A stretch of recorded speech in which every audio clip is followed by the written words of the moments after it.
तर कसं आहे पब्लिक, स्वागत आहे तुमचं आपल्या एका नवीन ब्लॉगमध्ये. तर आजचा विषय होता बा, आपण आलो होतो श्री संत सुधाकर स्वामी आश्रमामध्ये, कारण इथे होती आज दत्त जयंती. आणि त्याच दत्त जयंतीसाठी आपण इथे सगळे जमलो होतो भाऊ.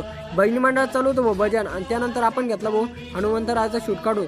आणि त्यांचा शूट झाल्यानंतर आपण घेतला दत्तांचा शूट झाल्यानंतर आपण घेतला भाऊ महादेवाचा शूट झाल्यानंतर गणपतीचा आणि श्री स्वामी समर्थरायांचा शूट घेतला. त्यानंतर विठ्ठल रुक्माईचा शूट घेऊन टाकला.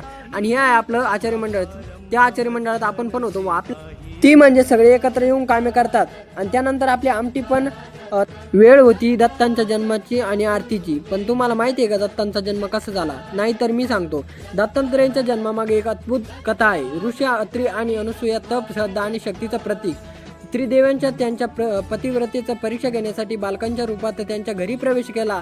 अनुसूयेच्या दिव्य शक्तीने ते तिघेही बालक बनले आणि त्या तिन्ही देवांच्या अंशातून झाला एक दिव्य अवतार म्हणजेच भगवान. महाप्रसाद वाटप झाल्यानंतर हे काम तर आपल्याकडेच असणार होतो. आणि पण तुम्हाला आजचा ब्लॉग कसा वाटला आपल्याला नक्कीच कमेंट करून सांगा आणि फॉलो करायला विसरू नका. तोपर्यंत जय शिवराय मित्र.